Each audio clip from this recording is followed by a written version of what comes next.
Speaker से मैं इसलिए मिलने आई थी क्योंकि यहाँ के विधायक जो है रविंद्र त्रिपाठी, संदीप तिवारी, उनका जो भतीजा है, उन्होंने मेरे साथ शादी का झांसा देकर 6 साल तक मेरा शोषण किया। शारीरिक संबंध बना के उन्होंने मेरे साथ रखा था।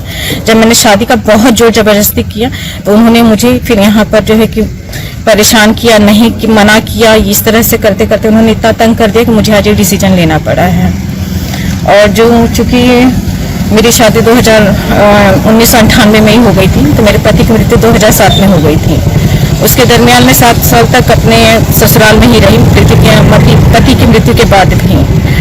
लेकिन मृत्यु के बाद फिर जब मैं एक बार बॉम्बे अपने मायके जा रही थी तब फेरे के लिए, उसी दरमियान संदीप तिवारी से मेरी मुलाकात ट्रेन में हुई। मेरे सामने की बात तो वो भी बैठे थे।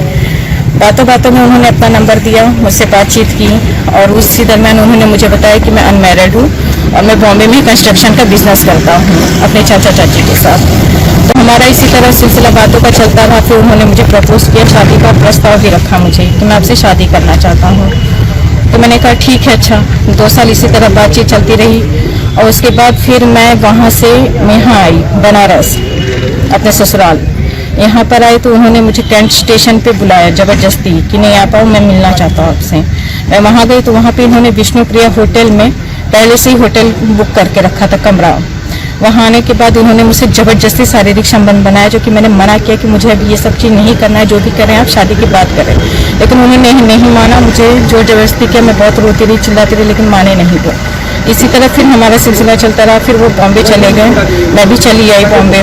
वहाँ आने के बाद फिर सहारा होटल में हमारा फिर से फिजिकल रिलेशन इसी तरह बनता रहा। 2017 में विधानसभा चुनाव जब चल रहा था, उसी दरमियान फिर मुझे संदीप अपने साथ लेकर यहाँ आए भदोही और उन्होंने ग्लोरी होटल में स्टे किया।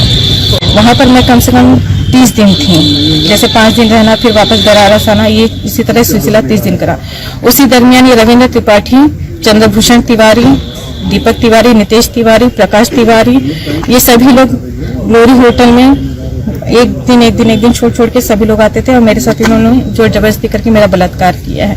इस चीज की जानकारी मैंने संदीप तिवारी को दी। मैंने कहा कि देखिए ऐसी बात है, बट उन्होंने कहा कि नहीं, अगर तुम्हें मुझसे शादी करनी है तो ये सब चीजें अभी थोड़ा सहना पड़ेगा, नहीं तो फिर मैं शादी तुमसे नहीं कर पाऊंगा।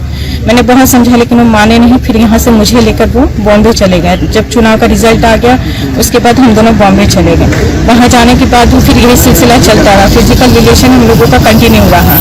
और उसके बाद जब मैंने शादी के प्रेशर डाला तो उन्होंने सीधे मना कर दिया। क्योंकि कल 9 तारीख था, कल भी मैंने फोन करके उनसे कहा कि मैं आपसे शादी करना चाहती हूँ, आप कब करेंगे? 6 साल हो गया हमारे रिलेशन को, बेटा आप कब करेंगे शादी? उन्होंने कहा कि मैं भी आपसे शादी नहीं करूंगा और नहीं करने का सवाल ही हो चुका है, मैं करूंगा ही नहीं शादी। अगर आप ज्यादा जोर जबरदस्ती करोगे तो मैं आपको जान से मार दूंगा या मरवा दूंगा। ये जो आप बता रहे हो ग्लोरी होटल का मामला, जिसमें विधायक और उनके परिवार का ये कब का मामला है? ये 2017 का बात है। अच्छा, उस समय जब बारी बारी से पूरे परिवार के लोग आए आपके साथ इस तरीके से, तो फिर बहुत लंबा समय बीत गया, इतना लंबा समय पूरा।